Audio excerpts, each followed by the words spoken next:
start getting better, it's like my brother ends up in the ER. Um, I'm heading that way now.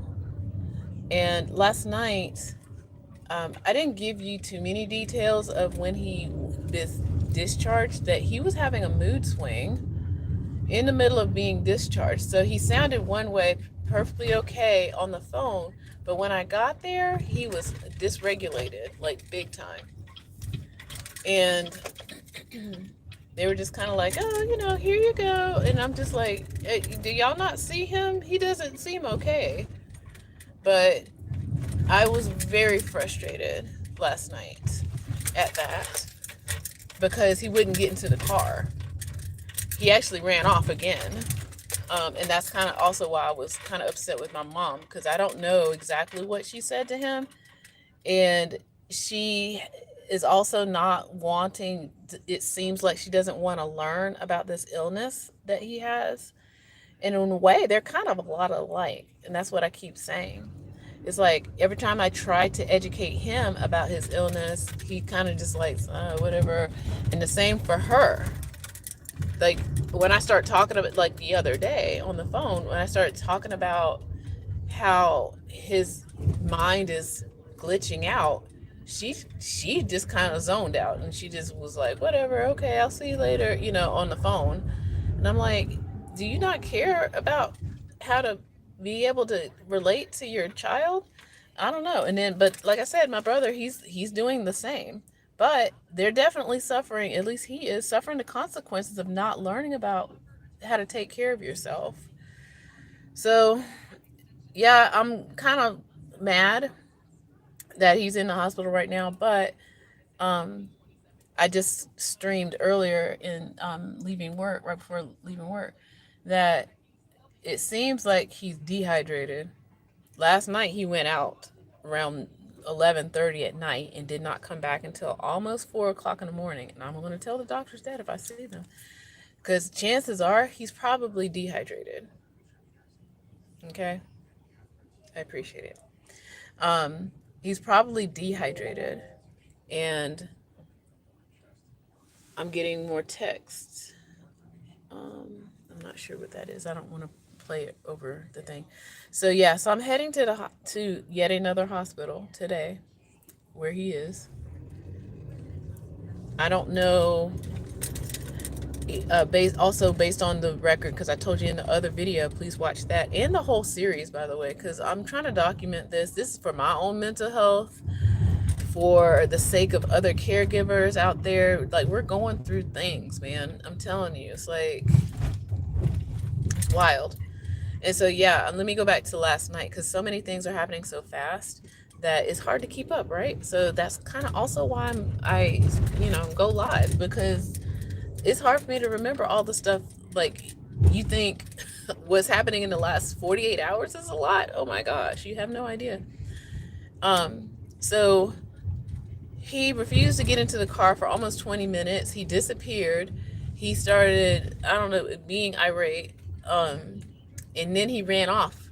Luckily, that particular hospital is kind of way out in the middle of nowhere. So he basically was running out into the woods or something. And so I went back into the hospital and I told them, I was like, he disappeared. And they told me at the counter, he's like, call 911. And I'm like, and she said it kind of just bled, not even like in concern, like, oh, call 911. No, she was like, call 911 and whatever. So I went back out because I was just like, you know what? I don't have time for this. I don't want to, like, I just need to get him. Another caregiver came out with me to help me find my brother, because she was admitting her brother into the hospital. And she was like, yeah, I think I saw him. And, and then another woman who I just happened to be walking by, kind of was just, keeping eyes out for me, because it was dark. And sorry, I'm just trying to get through this intersection. It was dark, and he basically walked off without the shoes. So he had socks on, but he did come back, and he was back to his self. Again, these mood swings are just like, I don't know. And this is also the thing that bothers me, that I had to look this up. Luckily for me, I looked it up beforehand, but the doctor who is taking him off of medication never said anything to me about how he might be affected by being taken off this medication. And in fact, I don't even think there's even paperwork for it. Quite honestly, that's kind of one of the reasons why I was okay with him being in there for so long, you know, because I was trying to make sure some of this newer medication and older medication is coming off, and all this other stuff. But they haven't give a real care plan. And again, in my other video earlier today, like, he still writes, this doctor, and I'm not naming names, he still writes on a pad, which, not knocking that, but I'm just like, I need in their protocol, there's a protocol for getting somebody off of medication, and they're not even doing that. So he's having wild mood swings, and he might even be physically feeling ill, like withdrawals, because that was just something else that happened in September, October when I found him. He was experiencing side effects to coming off of a medication. And again, nobody said anything, this is, I don't know. There's a lot to this. Okay, so I'm in the heart of downtown Atlanta, at the heart of rush hour. I don't know. I need to get him a general practitioner doctor, like a real doctor. Like, he doesn't like the one that we've been seeing a couple of times, and I kind of don't blame him either a little bit, because we were getting some kind of blasé whatever. So I'm getting closer to the hospital now.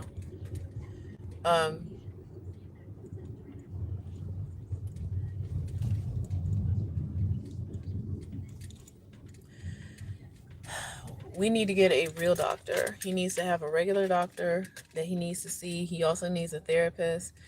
I'm going to go ahead and start seeking out family therapy, because that's one way into him getting therapy, because he doesn't want to do it by himself. Even in the record just now, he's refusing like therapeutic, like, I don't know what they call it, mental health.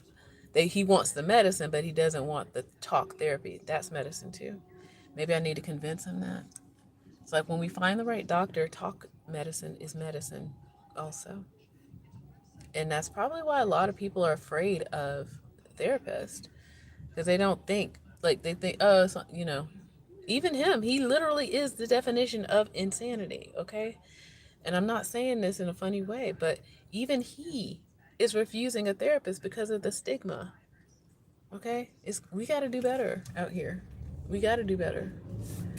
So, yeah, let me finish trying to get over there to him, figure out how to park. And he says he's cramping up, which, again, he used to be a runner. So maybe he tried to do the typical man thing, I think. It was like, I'm fine, I'm okay, I'm blah, whatever, and overexerted himself. That's what I'm thinking that happened today. And now he's all, not feeling great. Okay. All right. So yeah, let me get on through here. Maybe if I'm lucky, he'll actually be out here this time around, and I won't have to do any parking. All right.